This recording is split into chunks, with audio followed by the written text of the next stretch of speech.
எல்லாருக்கும் வணக்கம். இன்றைக்கி வீட்டு சமையலில் மிளகு பொங்கல் செய்வது எப்படின்னு பார்ப்போம். எங்கள் வீட்டில் கொலு வச்சுருக்கோம். இந்த கொலுக்கு நெய்வேத்தியத்துக்காக வேண்டி வெண்பொங்கல் செய்ய போகிறேன். மிளகு பொங்கல் அது எப்படி செய்கிறதுன்னு பார்ப்போம். அதுக்கு 3/4 டம்ளர் பச்சரிசி, 1/4 டம்ளர் பாசிப்பருப்பு ரெண்டையும் சேர்த்து குக்கரில் 3 டம்ளர் தண்ணி ஊற்றி வேக வைக்கணும். 3 டம்ளர் தண்ணி ஊற்றி வந்து குக்கரில் வச்சுக்கணும். உப்பு போடணும், பெருங்காயத்தூள் போடணும். குக்கர் மூடி போட்டு மூடிடணும்.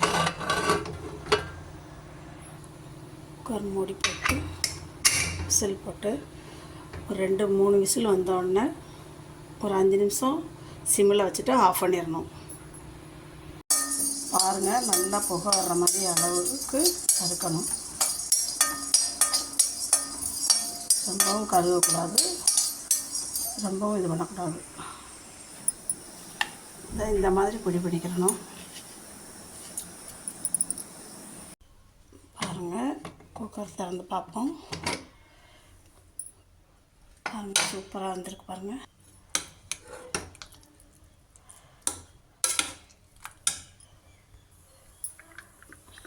இப்போ போட்டு நெய் ஊற்றிக்கலாம். நெய் காஞ்சதும் கொஞ்சம் நைஸாக அரிஞ்சிருக்க இஞ்சி, கருவேப்பிலை, மிளகு ஜீரக பொடி நுணுக்கி வச்சுருந்தோம்ல அது கொஞ்சம் போடணும். அதில் அவ்வளோதான். இன்னும் முந்திரி பருப்பு,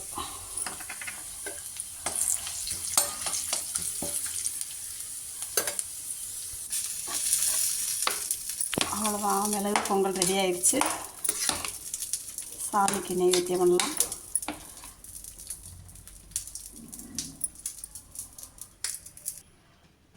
பாருங்கள், மிளகு பொங்கல் ரெடி ஆயிடுச்சு. நீங்களும் செஞ்சு பாருங்கள். கமெண்ட் பண்ணுங்கள், லைக் பண்ணுங்கள், ஷேர் பண்ணுங்கள், சப்ஸ்கிரைப் பண்ணுங்கள். தேங்க்யூ.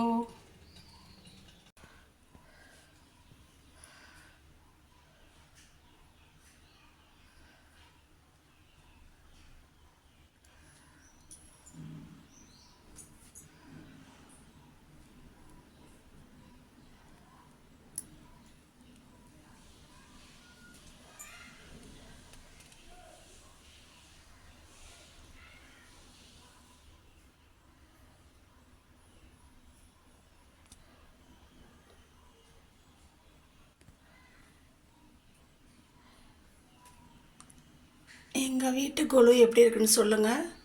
பார்த்துட்டு கமெண்ட் பண்ணுங்கள்.